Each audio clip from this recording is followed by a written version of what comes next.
Again, welcome student. I am Sarita Bhardwaj. Today we continue the second unit, Structure of Atom from 11th class. And today our topic is the magnetic quantum number.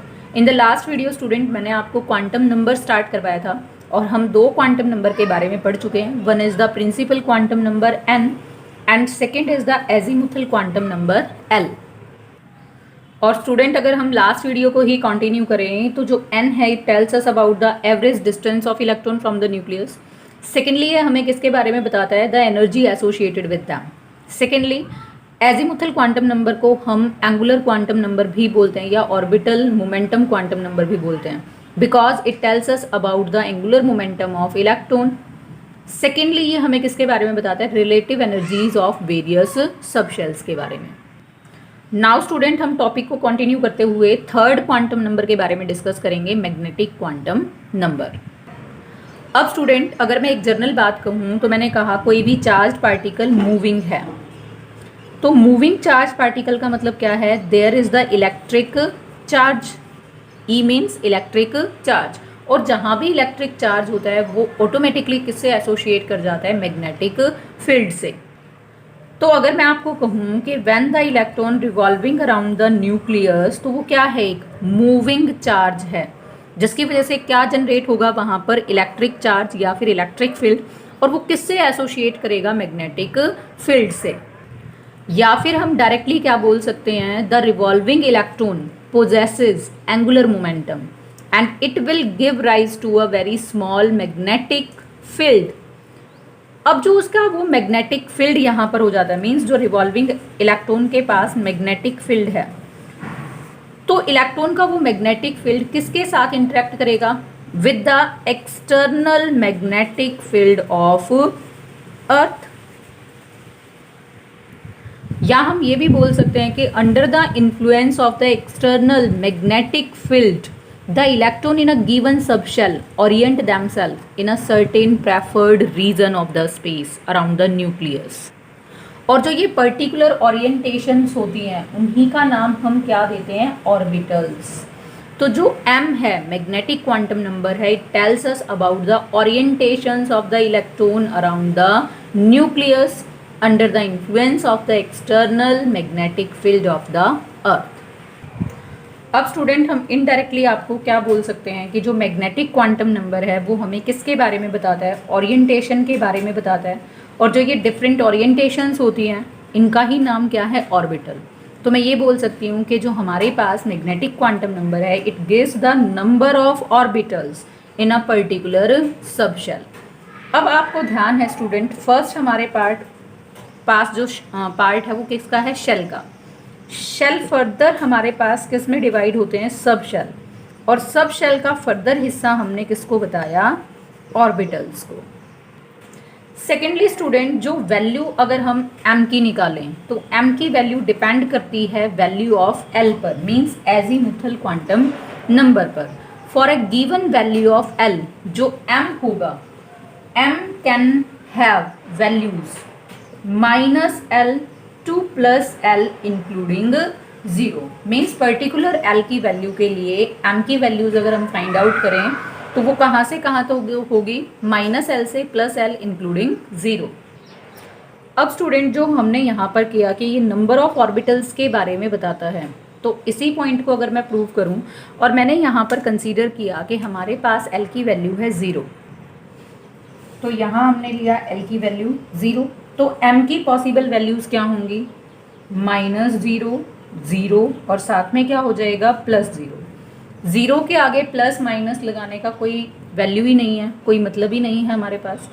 Secondly एक और student यहाँ पर आपको clear करना चाहूँगी मैं कि जो m है, m को निकालने के लिए हमारे पास एक फार्मूला और होता है, m = 2l + 1. Means possible values अगर हमें m की निकालनी है पर्टिकुलर l के लिए तो हम इस फार्मूले को प्रेफर करेंगे. अब जैसा मैंने आपको यहाँ पर बताया l = 0, इस फार्मूले में पुट करूँ तो मेरे पास यहाँ से m की कितनी वैल्यू पॉसिबल होगी, there is only one value possible for the m. जैसे मैंने आपको अभी यहाँ बताया कि 0 के आगे माइनस और प्लस का कोई मतलब है नहीं तो इन दोनों को रिप्लेस किया और हमारे पास सिर्फ एक वैल्यू पॉसिबल है m की एंड दिस इज़ 0. अब m की एक वैल्यू पॉसिबल होने का मतलब क्या है यहाँ पर कि आपके पास there is only one possible orientation of electron around the nucleus. अगर हमारे पास L 0 है तो वहाँ m की वैल्यू कितनी आएगी, वन पॉसिबल वैल्यू 1। स्टूडेंट यहाँ पर कंफ्यूजन क्रिएट मत करना कि m 1 है या 0 है। जैसा मैंने अभी यहाँ से आपको समझाया कि अगर इस फॉर्मूले में हम पुट करेंगे तो m की वन पॉसिबल वैल्यू है और इसके अकॉर्डिंग -L2 + L इंक्लूडिंग 0, तो हमारे पास वो वन पॉसिबल वैल्यू कितनी आती है, 0। तो हम ये बोल सकते हैं कि जब L 0 होगा तो एक पॉसिबल ओरिएंटेशन हमारे पास पॉसिबल है इलेक्ट्रॉन के अराउंड द न्यूक्लियस। अब स्टूडेंट लास्ट वीडियो में मैंने आपको बताया था कि L की वैल्यू 0, 1, 2, 3, 4 कुछ भी हो सकती है और फिर हमने इसको कुछ लेटर से डेजिग्नेट किया था कि 0 किसके लिए होगी, S के लिए, ये P, ये D, ये F, G and so on. तो यहाँ पर L की वैल्यू 0 है, 0 है तो हमारे पास सबशेल कौन सी होगी यहाँ पर, S, और S subshell has only one orbital according to the value of the M। तो हमारे पास जो वो ऑर्बिटल पॉसिबल होगा वो कौन सा ऑर्बिटल पॉसिबल होगा, this one is the S orbital. अब हम बात करते हैं इस S ऑर्बिटल की शेप की। What is the shape of this orbital, या हम ये भी बोल सकते हैं कि how the electron are oriented around the nucleus. अब इसकी जो वैल्यू है वो कैसी आई, 0।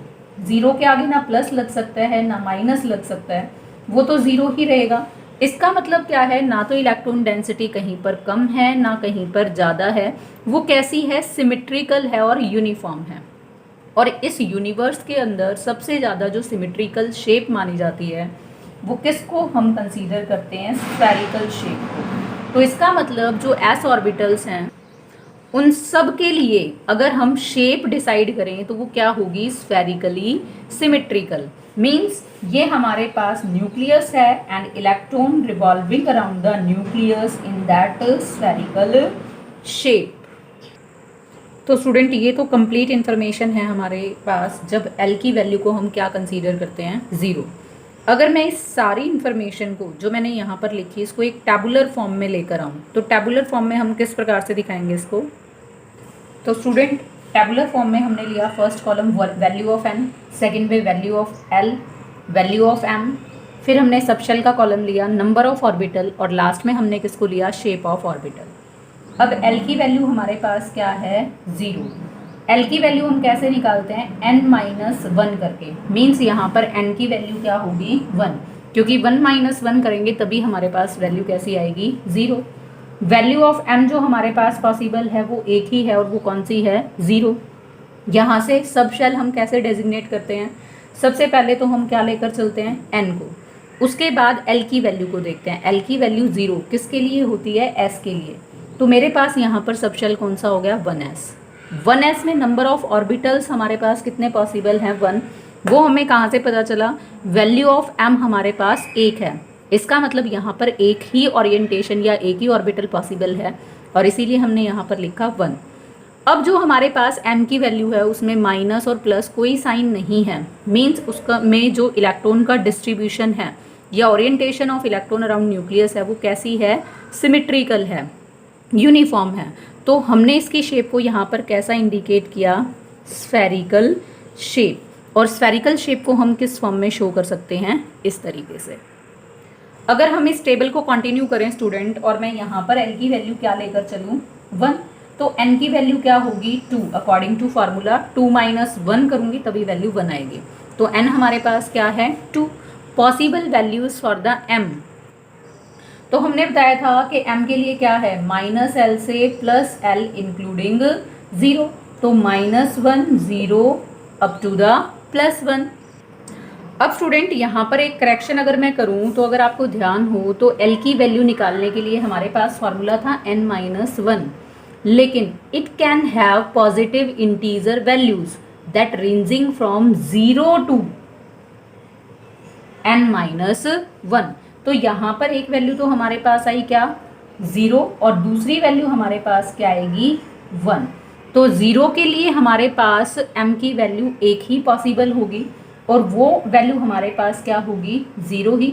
और 1 के लिए क्या लिख सकते हैं हम, -1 + 1 इंक्लूडिंग 0। तो वही हमारे पास आ जाता है कि 3 वैल्यूज m के लिए पॉसिबल होंगी, -1 + 1 इंक्लूडिंग 0। सिर्फ बताने का तरीका अलग है क्योंकि l की हम दोनों वैल्यूज को यहाँ कंसीडर करेंगे। अब स्टूडेंट अगर हम यहाँ सबशेल की बात करें तो सबशेल को हम कैसे डिनोट करेंगे, पहले प्रिंसिपल क्वांटम नंबर 2। अब जो L 0 है वो किसके लिए होता है, S के लिए। तो हमारे पास पॉसिबल क्या आ गया यहाँ पर, 2s। 1 किसके लिए, अब अगेन हमारे पास 2 और 1 वैल्यू L की किसके लिए होती है, फॉर द P सबशेल। तो हमारे पास यहाँ पर अगला सबशेल कौन सा आ जाएगा, 2p। तो अगर आप लास्ट वीडियो को ध्यान से देखोगे तो उसमें मैंने आपको बताया student, the number of subshell in a principal shell is equal to the value of n। तो हमारे पास यहाँ पर सबशेल कितनी है, 2, और हमारे पास प्रिंसिपल क्वांटम नंबर की वैल्यू भी कितनी है, 2। अब स्टूडेंट हम फाइंड आउट करेंगे नंबर ऑफ ऑर्बिटल्स को। तो नंबर ऑफ ऑर्बिटल हमें m की वैल्यू से पता चलेंगे। m की वैल्यू यहाँ पर हमारे पास 0 है, तो इसका मतलब क्या है, 1 पॉसिबल हमारे पास ऑर्बिटल होगा। यहाँ पर कितनी वैल्यूज है हमारे पास, 3, तो इसका मतलब नंबर ऑफ ऑर्बिटल पॉसिबल कितने होंगे, 3। तो टोटल नंबर ऑफ ऑर्बिटल हमारे पास यहाँ से कितने आ जाएंगे, 4। अब हम इनकी शेप की बात करते हैं। 2s ऑर्बिटल, s के केस में 0 वैल्यू है, स्फेरिकली सिमेट्रिकल शेप। तो s के केस में तो स्फेरिकल सिमेट्रिकल शेप, लेकिन जब हम p की बात करेंगे तो p की शेप वहाँ पर सिमेट्रिकल नहीं है, क्योंकि उसकी वैल्यू में माइनस और प्लस साइन इंडिकेट करता है increase and decrease of the probability of finding the electron को। या हम ये भी बोल सकते हैं कि जो हमारे पास p ऑर्बिटल है उसके अंदर, सॉरी जो p सबशेल है उसके अंदर 3 पॉसिबल ऑर्बिटल्स हैं, p ऑर्बिटल। और वो 3 पॉसिबल p ऑर्बिटल किसके अकॉर्डिंग है, according to their orientation around the nucleus along the different axes. Means हमारे पास 3 एक्सिस होती हैं, x, y और z। अगर x एक्सिस पर ओरिएंट है, हो सकता है वो y एक्सिस पर ओरिएंट है, हो सकता है वो इस तरह से z एक्सिस पर ओरिएंटेड है। तो on the basis of the orientation there are the 3 possible orbitals of the p subshell. अगर हम इस शेप को देखते हैं तो ये कैसी नजर आती है, डम्बल्ड शेप। तो p ऑर्बिटल्स जो होंगे उनकी शेप कैसी होगी, डम्बल्ड। अगर स्टूडेंट हम इस टेबल को ऐसे ही कंटिन्यू करें तो हम अब थर्ड लेकर चलेंगे यहाँ पर वैल्यू ऑफ m 3, और उसके बेसिस पर हम किसको निकालेंगे, L m subshell, number of orbital and shape of the orbitals. ये स्टूडेंट हमारे पास रिटल एक्सप्लेनेशन आ जाएगी किसके लिए, p ऑर्बिटल के लिए। यहाँ पर मैंने इसकी ओरिएंटेशन को भी इंडिकेट किया है, px, ये y एक्सिस के अलोंग और ये z। ये एक और ध्यान रखना है स्टूडेंट, मैंने इस डम्बल्ड शेप को इस तरह से शार्प बाउंड्रीज नहीं दी, क्योंकि लास्ट वीडियो में आपको बताया था कि ऑर्बिटल्स के पास कोई भी शार्प बाउंड्री नहीं होती, इसीलिए हम इसको कैसे दिखाएंगे, इस तरह से डॉटेड फॉर्म में। n की वैल्यू अगर 3 है और l की वैल्यू हम 0 to n-1 करके निकाले तो पॉसिबल वैल्यूज हमारे पास कौन कौन सी आ जाएंगी, 0, 1 एंड 2। m की वैल्यू 0 रहेगी यहाँ पर, फॉर 1 दिस इज -1, 0 + 1। 2 के लिए क्या होगी, -2, -1, फिर 0, फिर +1 और फिर +2। अब यहाँ पर सबशेल को अगर डिनोट करें तो 3, और L की वैल्यू 0 किसके लिए होती है, S के लिए। फिर हमारे पास 3, L की वैल्यू 1 है for the P। Again 3, L की वैल्यू 2 किसके लिए होती है, फॉर द D। तो हमारे पास यहाँ पर 3 सबशेल पॉसिबल हैं, ऊपर 2 थी। तो again remind the line, the number of subshell in a principal shell is equal to the value of n। अब नंबर ऑफ ऑर्बिटल निकालेंगे तो वो किसके अकॉर्डिंग निकलेंगे, m की वैल्यू। फर्स्ट हमारे पास m की वैल्यू 1 है, तो 3s सबशेल के लिए 1 ऑर्बिटल पॉसिबल होगा। अब m की वैल्यू यहाँ पर कितनी है, 3, किसके लिए, 3p। तो 3p सबशेल के अंदर हमारे पास 3 ऑर्बिटल्स होंगे। m की वैल्यूज़ हैं यहाँ पर टोटल 5, और किस सबशेल के लिए है, 3d। मीन्स 3d सबशेल के अंदर नंबर ऑफ ऑर्बिटल्स कितने होंगे, 5। और टोटल अगर हम यहाँ पर निकालें तो हमारे पास कितने ऑर्बिटल्स होंगे, जब n की वैल्यू 3 है तो 9 orbitals in that subshell, sorry not in subshell, in shell. अगर हम इनको डिनोट करें तो this is k shell, l shell, m। तो k के अंदर हमारे पास 1 ऑर्बिटल होगा, एल के अंदर हमारे पास 4 ऑर्बिटल होंगे और एम के अंदर हमारे पास कितने ऑर्बिटल्स होंगे 9। और अब नंबर ऑफ ऑर्बिटल्स के बेसिस पर जब मैंने ऑर्बिट और ऑर्बिटल का डिफरेंस करवाया तो वहाँ पर बताया था कि मैक्सिमम नंबर ऑफ इलेक्ट्रॉन किसी भी ऑर्बिटल के अंदर कितने हो सकते हैं 2। तो मीन्स पहला जो आपके पास शेल है उसमें मैक्सिमम इलेक्ट्रॉन कितने आ सकते हैं 2, क्योंकि वहाँ पर एक ही इलेक्ट्रॉन है। एल के अंदर हमारे पास ऑर्बिटल कितने हैं 4, तो 4 हर एक में 2 2 आएंगे तो टोटल इलेक्ट्रॉन कितने आ सकते हैं 8। यहाँ पर हमारे पास एम शेल है, एम शेल में कितने ऑर्बिटल्स हैं 9। अगर हर एक के अंदर 2 हैं तो मैक्सिमम कितने इलेक्ट्रॉन हम डाल सकते हैं 18। मीन्स नंबर ऑफ इलेक्ट्रॉन को भी अगर हम इस टेबल के अंदर इंक्लूड करें that present in a particular shell तो वो क्या आएगा 2, 8, 18 आगे 32 and that is known as the magic numbers. और इनको हम मैजिक नंबर क्यों बोलते हैं स्टूडेंट, आपने 10th क्लास में पढ़ा होगा कि जो मैजिक नंबर्स होते हैं इन नंबर्स के रिपीटिशन के बाद पीरियोडिक टेबल के अंदर ऑटोमेटिकली वो एलिमेंट्स ग्रुप्ड टुगेदर हो जाते हैं जिनकी प्रॉपर्टीज सिमिलर होती हैं। अब स्टूडेंट अगर हम शेप पर आएँ तो एस ऑर्बिटल फर्स्ट हमारे पास 3s है मीन्स 1 ऑर्बिटल, उसके लिए जो हमारी शेप रहेगी वो सेम स्फेरिकल शेप। जो तीनों p ऑर्बिटल्स होंगे उनकी शेप कैसी रहेगी डम्बल्ड शेप। अगेन स्टूडेंट इसको इस तरह से हम डॉटेड दिखाएंगे यहाँ पर भी, क्योंकि there are no any sharp boundaries for the orbitals. लेकिन जब हम d की बात करते हैं तो d में हमें 5 पॉसिबल ओरिएंटेशंस हैं। वो 5 पॉसिबल ओरिएंटेशन भी कैसे निकलती हैं on the basis of their orientation around the different axis. और उनके बेसिस पर जो 5 d ऑर्बिटल हमारे पास पॉसिबल होते हैं वो हैं dxy, dxz, dyz, dx square minus y square and one more is the dz square.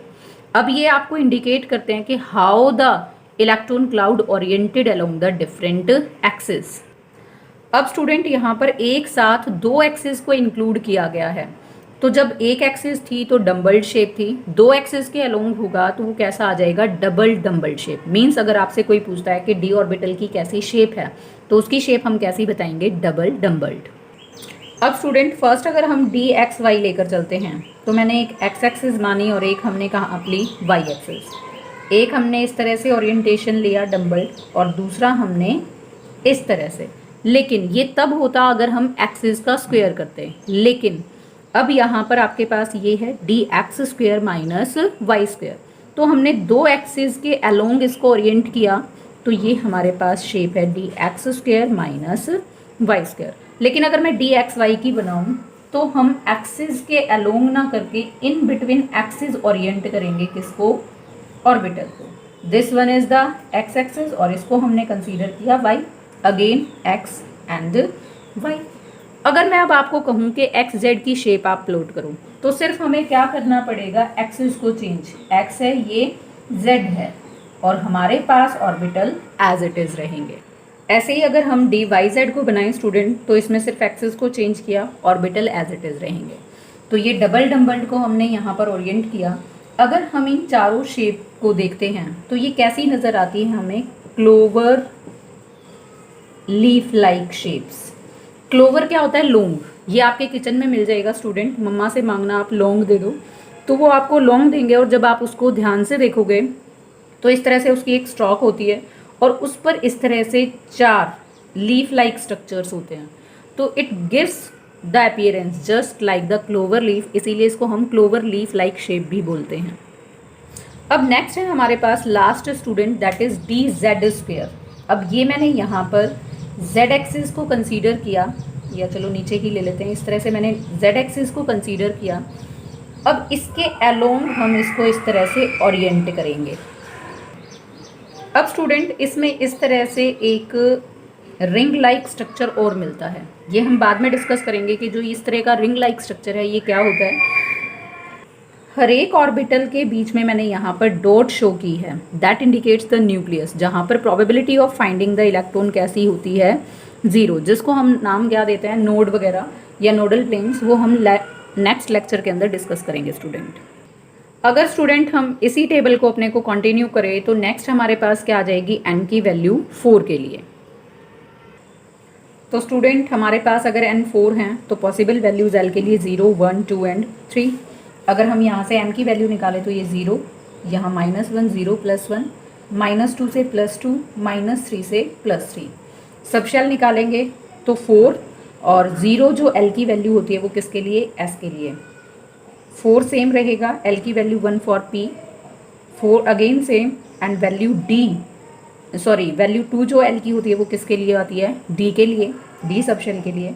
और 3 जो वैल्यू आती है वो किसके लिए आती है, f सबशेल। तो 4s 4p 4d और 4f ये हमारे पास सबशेल पॉसिबल होंगे। नंबर ऑफ ऑर्बिटल 4s में 1, 4p के अंदर 3, 4d में 5 और 4f के अंदर क्या होंगे, 7 ऑर्बिटल्स पॉसिबल।